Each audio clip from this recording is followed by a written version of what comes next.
road here. So, welcome to Evolution Hour, our dear episode 402, the 120th episode in our analysis of the Creationist Titans book.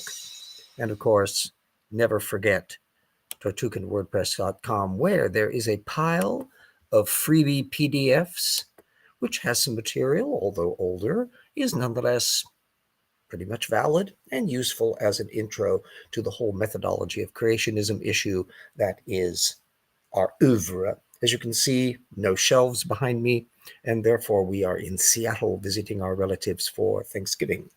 But continuing with Titans and the cute little Tyrannosaurus there, their flat doodle creationist book from Sarfati and Tay, and some material for this and the next week, gleaned from the current issue, or fairly current issue, November-December 2025 of Acts and Facts, which struck me when it came out how pretty much threadbare it was, but a couple little articles in it piqued me curiosity, and the first one that we'll be dealing with will be on Jeffrey Tomkins.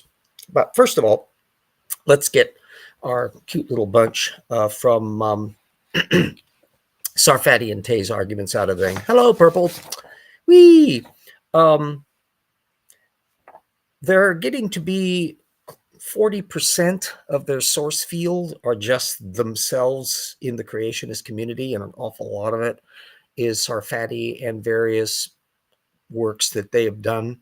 So it's gotten rather high, but they're still running perilously high when it comes to the few technical papers that they are citing, that they've already shot up over 70% misrepresentation, as we've been documenting through all of this. At any rate, they're dealing, of course, in this chapter with trying to dismiss the bird dinosaur issue and bird origins. And it's a lot of trawling of really old material, which is bumping in straight to my co-author. I would be pointing over my shoulder at this point to the rocks for there.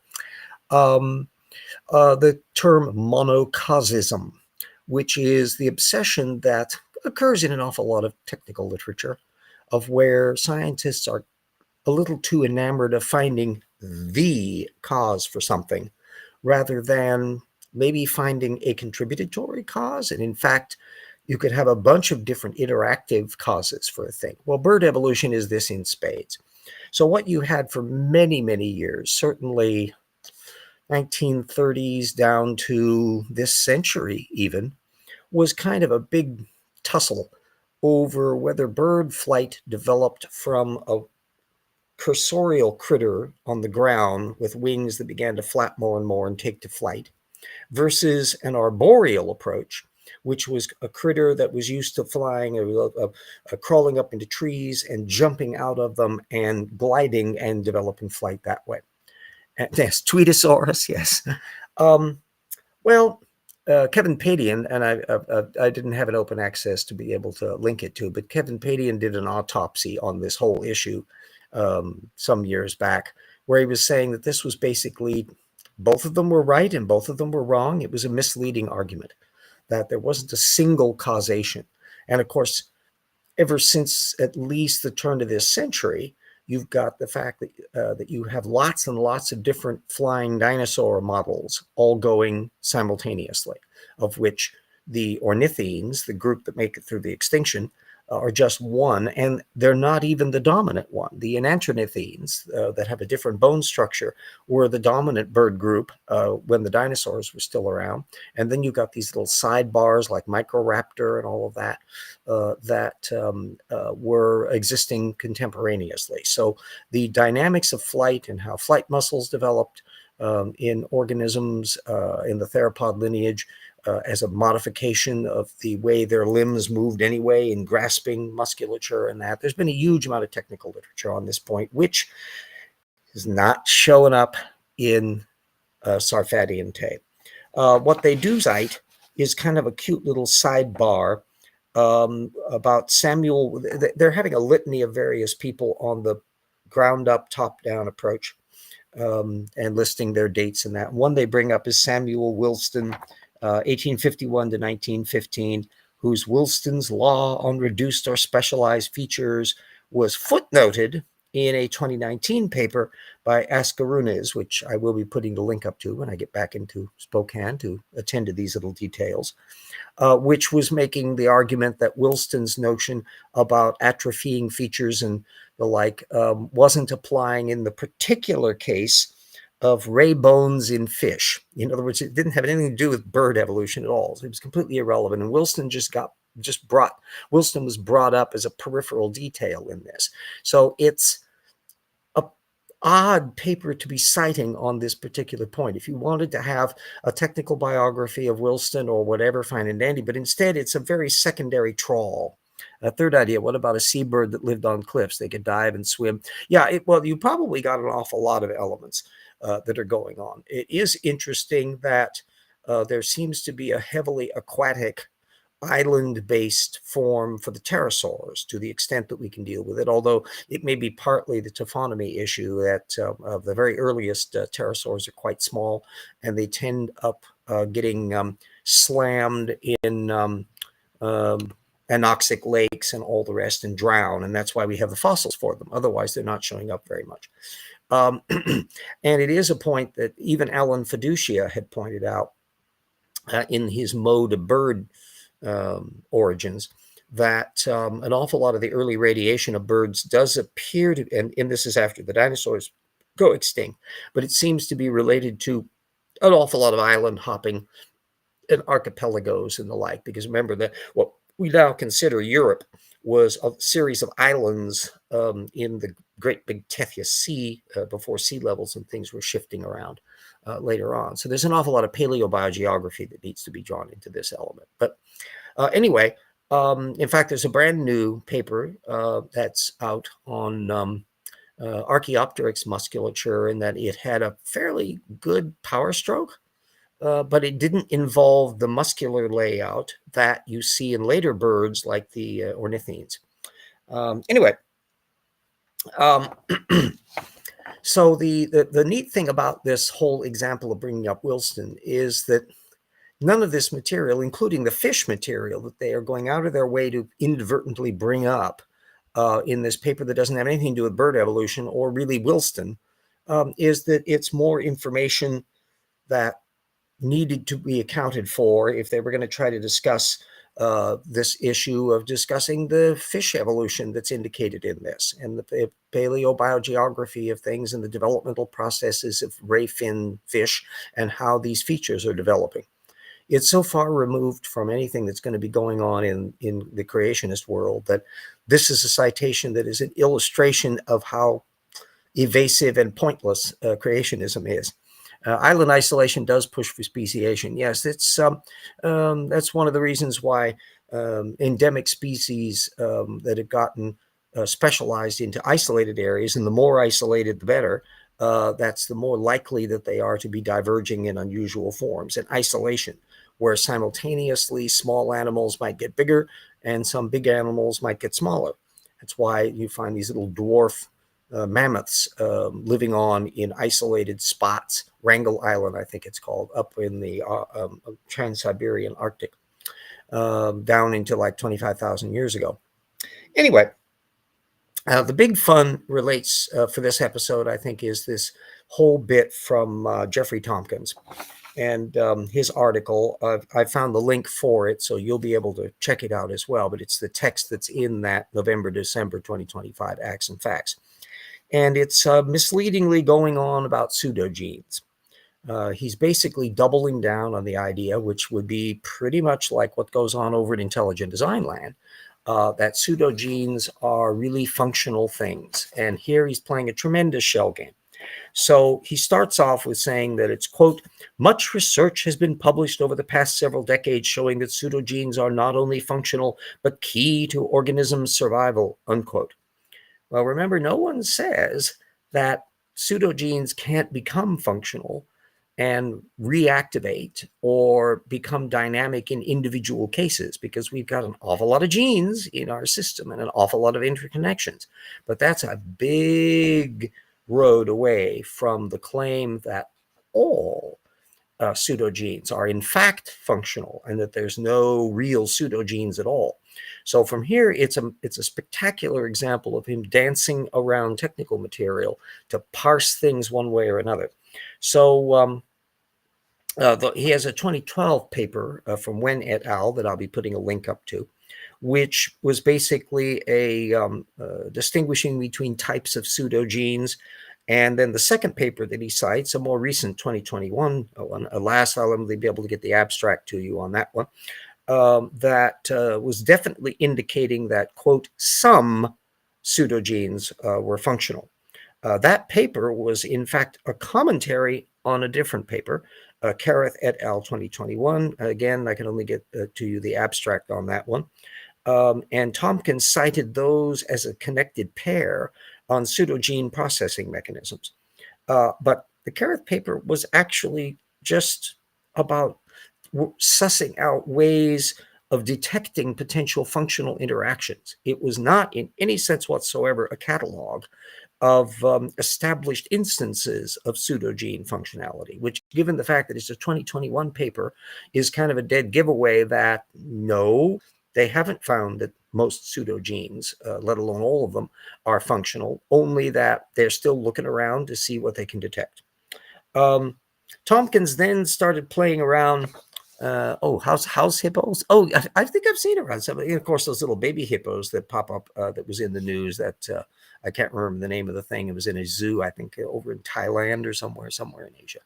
That everyone was drooling over in as we were slogging along through our ongoing time of doom here. Mammoths need to get smaller so they could become house pets. Yeah, there we go.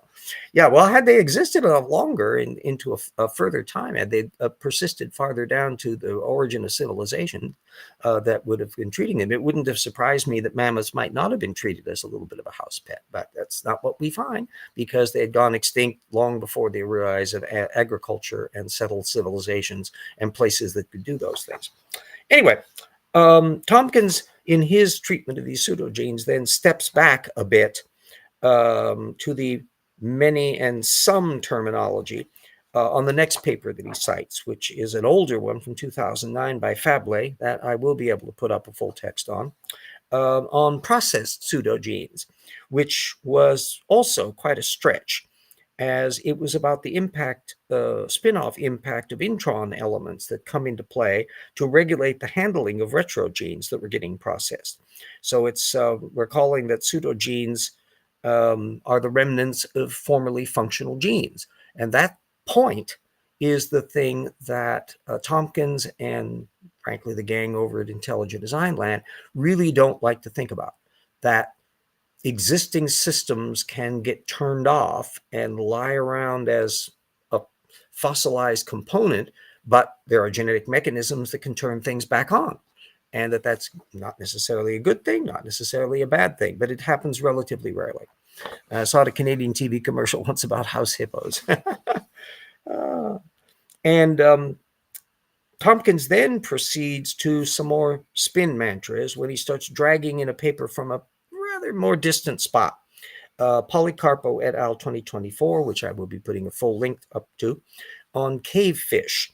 And Sarfati and Tay's version of this is that, quote, it's implying that these fish were deploying specific variants of pseudogenes that were adaptive in the cave conditions in which they were living, unquote. When the paper was indicating exactly the opposite, that the prevalence of non-functional pseudogenes, suggesting that there were relatively few original sources for these cave fish as lineages, which they were using the pseudogenes as a way of tracking them, with minor variations since. So how they were thinking that this was being morphed into the idea that the organism was somehow positively utilizing pseudogenes for an adaptive purpose, when that wasn't the argument of the paper, that shows you how wild that they're getting onto.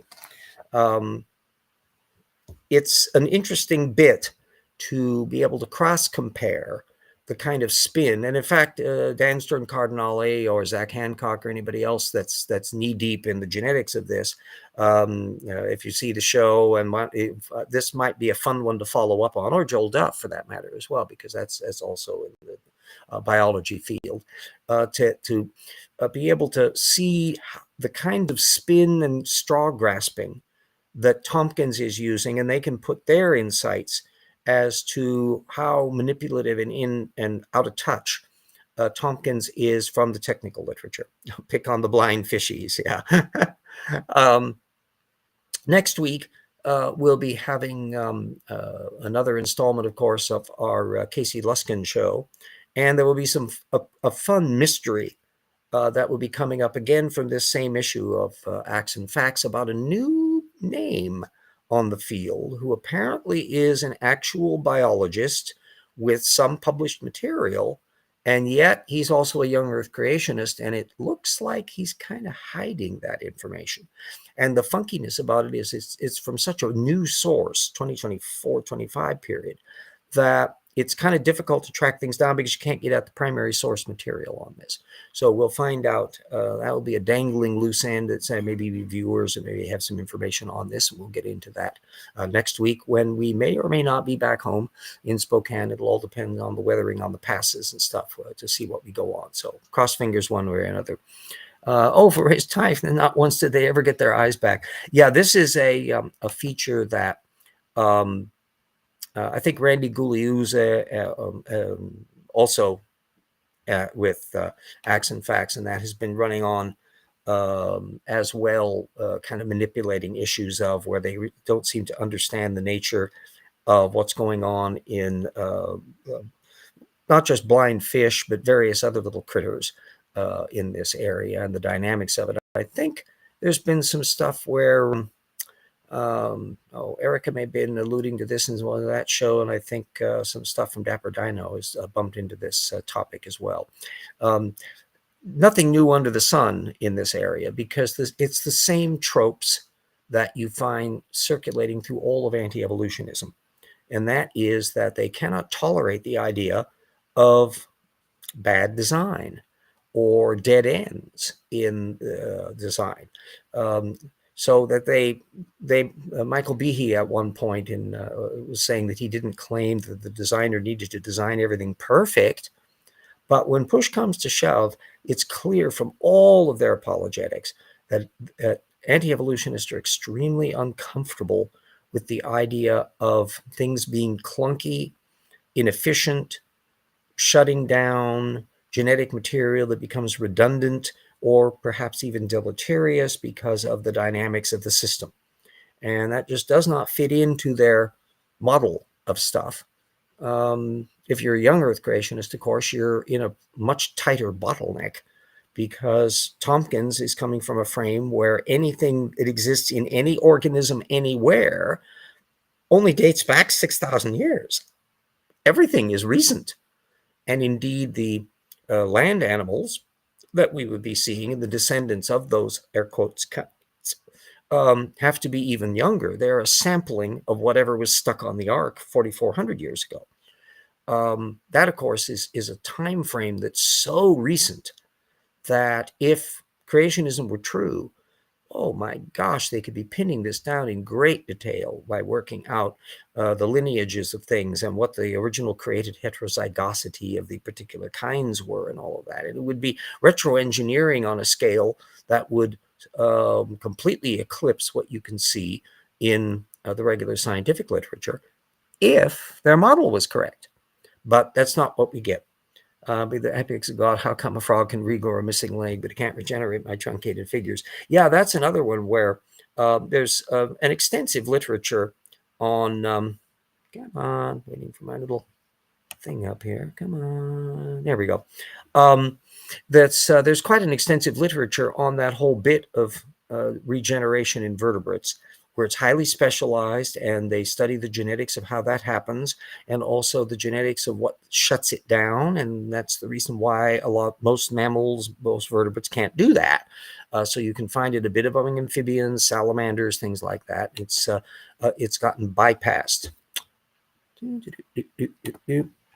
It apparently depends on the specific population. In part is the remnants of the genes. They do it quick, and some cave fish, second generation. Yeah, and what's really funky is that if the creationist community really had an argument to make, you would see them operating with details at a genetic level and a developmental level that would be part of work they would be themselves doing. What would have stopped creationist universities like Liberty University to be having an endowed chair of um, baraminology genetics research, to where they would be able to really plow in and work out a body of explanatory material? They would have, if the model were true, they would have predictive capacity, and they would be out competing the regular scientific community if their model were true.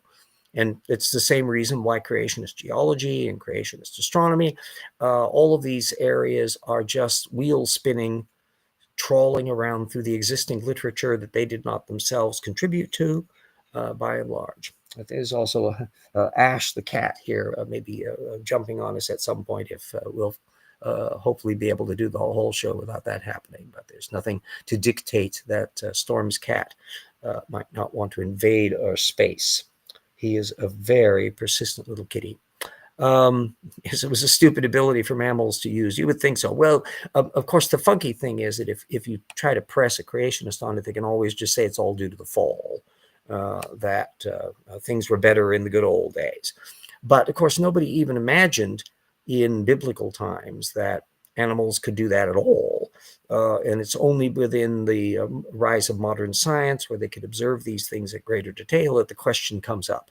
So in effect, the creationist theological framework doesn't give them any preparation for even contemplating these issues. They have to kind of wriggle around it from the back door. Glad to dig this out, a good article. Oh, Smithsonian, Mexican cavefish and all that. Yes, kitties approve YouTube views by 23. I know that's a fact because I made it up myself. Yes, it's so much nicer when we can devise our own framework. And unfortunately, we have people in any pseudoscientific discipline like the creationists, typically not making up contentions so much as mangling existing material to fit the narrow frame. Now, you move over into RFK Jr. and the CDC now, that you have people just making up shit right and left. As we wax political, we can point out that Trump has talked himself into thinking that prices are down and everything is wonderful and the economy is just booming and all that. It'll be interesting to see the extent to which reports from the government are slow in coming and maybe manipulated for political purposes, which we'll kind of be seeing because businesses still want to have accurate data for making choices. And then so they will be looking to sources other than the official government ones. This may also be borne out by government bonds no longer being purchased because people are worried about what's going on in the economy and all of that. There's going to be a lot of little feedback things that we'll be seeing over the next few months. And then we'll see NVIDIA supposedly announced spectacular growth rate continuing. That's the chip maker that's knee-deep in the AI bubble. And then apparently there's also been a great deal of decline in the cryptocurrency side of Trump cryptocurrency, which doesn't surprise me at all. So we've got several little economic bubbles knocking around, in addition to all the otherwise threats from the tariffs on trade policies and inflationary aspects from that end. And then, of course, all of the undocumented workers that are being pulled out of the country or run underground. That's going to be affecting agriculture. It's going to be affecting construction industry. It's going to be affecting in certain cities and towns where the amount of income that would be generated from people who are still paying taxes and paying rent and so forth, all that's sucking out. So it's going to be an interesting autopsy to figure out. Kitty vid that was clearly all the people who are commenting on how cute, etc. I keep seeing evidence people are both blind and stupid. Yes, well, H.L. Mencken back in the 1920s remarked that no one ever lost a dime underestimating the intelligence of the American public. And that turns out to be true 100 years later. Although there's a certain amount of triage that takes place in the case of depression, and we'll find out what all that goes on with the depression. So anyway, let me put a little blurb in on thanking our patrons.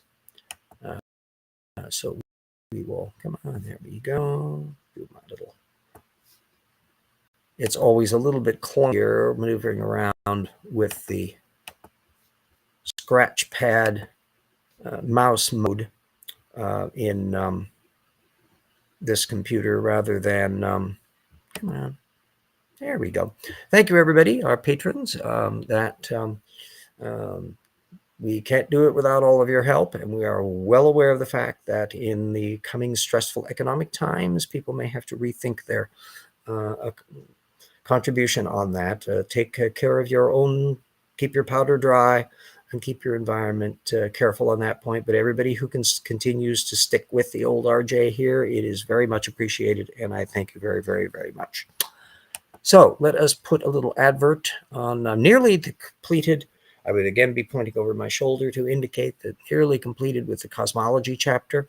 I'm plowing through stuff on asteroids and comets, Kuiper Belt, Oort cloud, of where the science has moved on, and what little creationist papers bump into the issues are often decades behind the curve.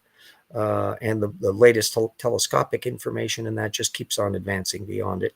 Once that's done, then I'll be able to send that off to a local astronomy professor and have their bunch vet through the material and make sure that everything is up to snuff. And then I can dive back into Jackson's big chapter on the paleo worlds for the book and put my input in. That one's going to be including neat stuff on the long history of the Grand Canyon and section on whale origins and all that. There's going to be a lot of fun stuff in there, and documenting not only what the science facts are, of course, but also the many, many, many, many instances of creationists misrepresenting the source field and tracking everything down to ground. The one thing I hope that the 2 volumes will be useful in pinpointing the trails of misrepresentation that emanate out from particular groups of people. And the cosmology case is really a glaring one, because there's only like half a dozen people who are fist fighting in the creationist community over cosmology. And they've been going at it for a long time. Russell Humphreys being probably the oldest that's still hanging around, and Danny Faulkner being amongst some of the newest. And there's an awful lot of disagreement amongst them on fundamental matters that indicate one of the reasons why the regular cosmological community is paying no attention to them whatsoever. Run a search for who are you calling a tool when we get a chance. Yeah. Trump's crypto coin, just, yes, money laundering. Well, there's a whole bunch of money laundering and maneuvers that are going to be going on. And with the connections with the Saudis and Qatar and some of these other groups, it's going to probably be a cottage industry in congressional hearings over the next decade to burrow through to see who is grifting what off of whom and how much. Never underestimate the capacity for Trump just to not make money off of crap, because he's a terrible businessman. So maybe he's not even as skilled at grifting as he would need to be if he were really careful at it. Remember, he bankrupted gambling casinos.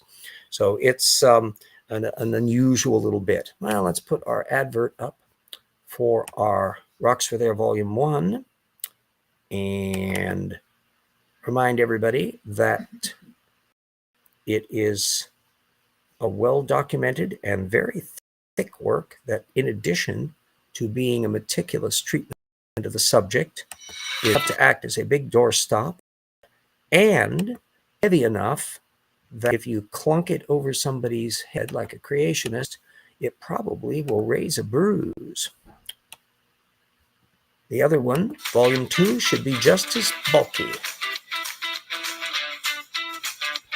In fact, it may prove an interesting bit. The cosmological material is very source heavy due to the fact that there's been so much literature over the last decade. And it's really important to get all the little pieces together to indicate how the science field was when creationists were making claims and how far behind they were then.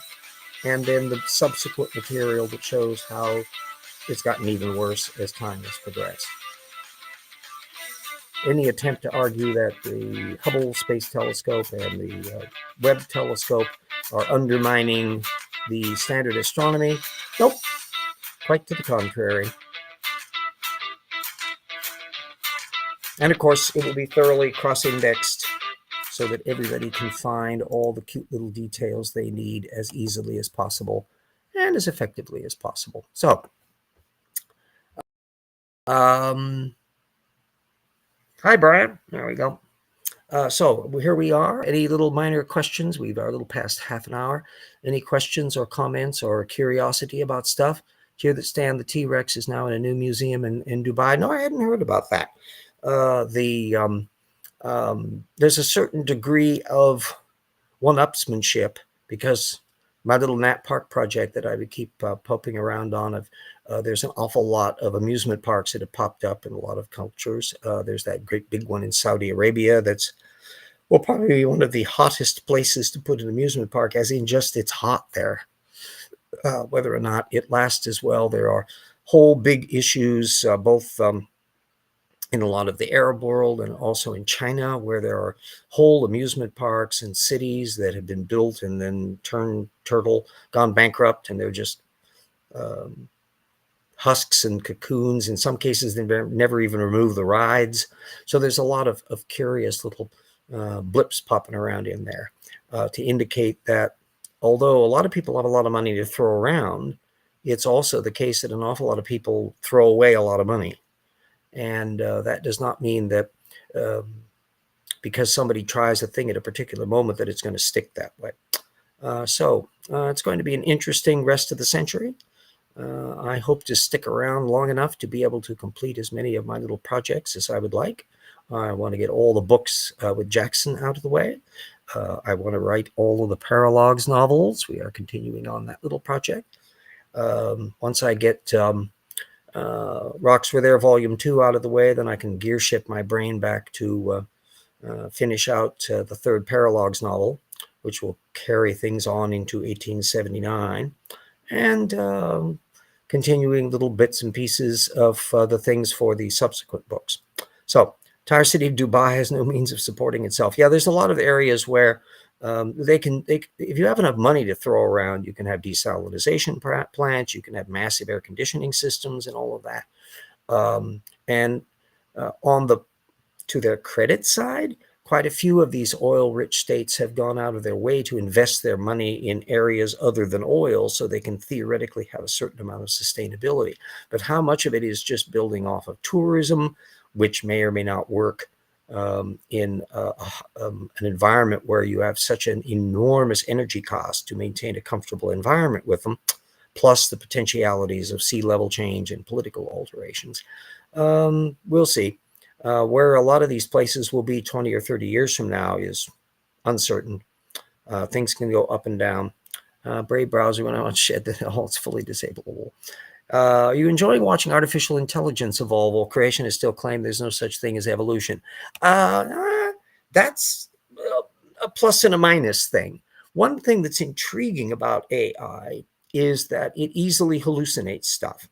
In other words, because it's a heuristic system that can learn to some extent from experience, but it's not self-aware, so it can't really know whether what it's saying is true or false, which is why there's always a small percentage in these programs where they just make up imaginary citations, imaginary factoids, and treat them with just the same level of activity that they would with actual information. Although there was the big irony, I had to post it on my Facebook page way back when the rarity where I post on Facebook, where one of the people at the Midas Touch was burrowing down using the new chat AI feature at Truth Social, Trump's operation, and asking questions like, did Trump lose the 2020 election? Is there evidence that he's committed fraud, etc.? And the AI was giving correct answers. It said, yes, he lost the 2020 election. Yes, there's been fraud and there were legitimate charges and so forth and so on. So it's ironic that the Trump organization would actually have a little AI chat feature that was, unfortunately for their audience, actually giving accurate information. That could be a very dangerous thing to sustain over the long term. The one area that is artificial intelligence is deemed to be the technique whereby a lot of companies can just let human beings go and use AI to do their jobs instead. So that's an element of obsolescence and unemployment that's not a positive side. Another serious issue, of course, is the fact that they can hallucinate inaccurate information. And it's a thing where you really need to have a ridiculously high level of accuracy to work, because what good is it to have a system where it's 90% accurate? The problem is you can never tell what is inaccurate and what isn't. That you would have the odds that 10% of anything that you get is wrong, and you would have no way of knowing on the basis of the depiction which 10% that is. And this is the case that pops up, the reason why vaccines and other things have to be really 95+% accurate for positives and negatives. Otherwise, there's too much wiggle room. And AI, I think, is going to be bouncing in that same frame for quite a long time. Another factor is, just like crypto and Bitcoin, it's a colossal energy hog, that it's using an enormous amount of electric capacity to pull off these things. And they may find circumstances in stressful times where they've got districts out in the wilderness will have to decide, do they want to have electricity go to the hospital or the AI machine? And maybe somebody will just pull the plug on the AI machine. Poof, we will see. AI looks like it can be immensely useful simply because it can process a colossal amount of information at a speed that is mind-boggling, and see insights and patterns that would be discernible by a normal being, but they're faster at it. And so in a lot of areas involving medicine and involving potential metallurgical things, there's a lot of stuff, or for that matter, analyzing astronomical data, that they can be practical use. Do I make use of any of the stuff? No, because it's in a situation where I have to ground things on what's actually so, and therefore I have to continue operating off of a frame where I can feel a reasonable amount of certainty that things are actually understandable and processable. And AI at that stage is not helping me in the least. I've never used Chat GPI or any of these other techniques because they're just too vague, and they're a waste of time for my aspect of it. So yeah, it's going to be an interesting thing to see what utility AI does in certain contexts, and you can use it as an interesting tool in the same way that any other electronic system can be used as a tool. Is it ever going to be a replacement for sound method and reasoning? No. And the utility of AI will be dependent upon the extent to which sound method gets incorporated into those systems. Large language model is essentially 0 years, 0 months, 0 days, 0 hours, and 0 seconds old. It's first. First test to use how to respond to direct threats is personality. None so far respond to insults like people do. Another idea that I would say about artificial intelligence, and that applies to animal intelligence, I think one of the things that is a hallmark of a genuinely intelligent being is that it can get bored. You look at a Sphex wasp that can go through the same routine in the same way that an industrial robot doesn't get bored. But if you are a self-aware being, you can get the angst of thinking, why am I doing this? I just have done the same thing over and over again. Can't I do something different? That I think is a genuine sign of intelligence, and we'll find out whether or not that ever pops up. Do I rule out in principle the idea of an artificial intelligence? No, because we're in a meat computer, and therefore, in principle, you should be able to have a thing like that.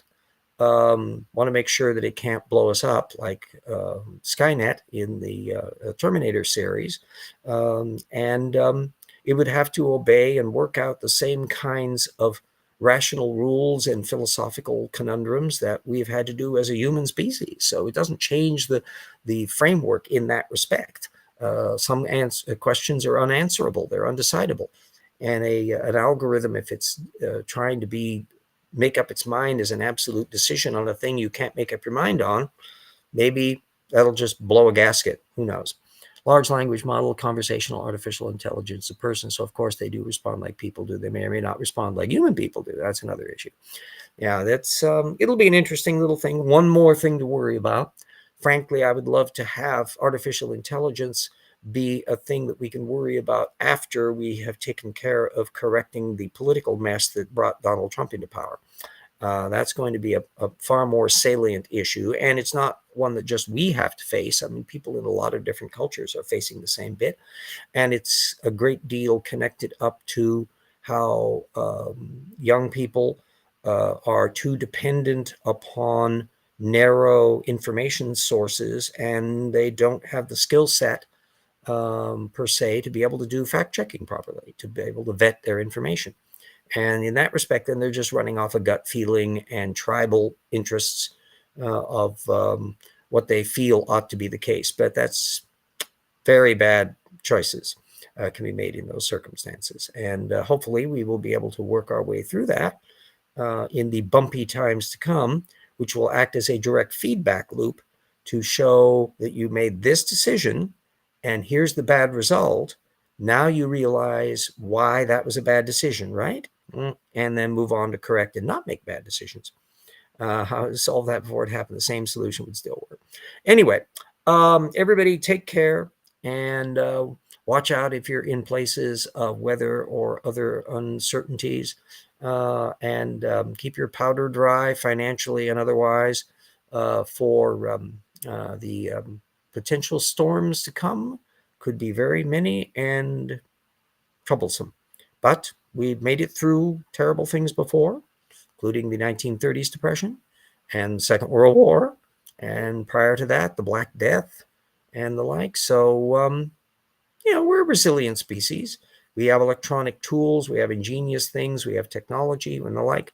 And if we screw this one up, well, it's our own fault, because we have more than enough tools to be able to be clever and to get back onto the Star Trek path of progress.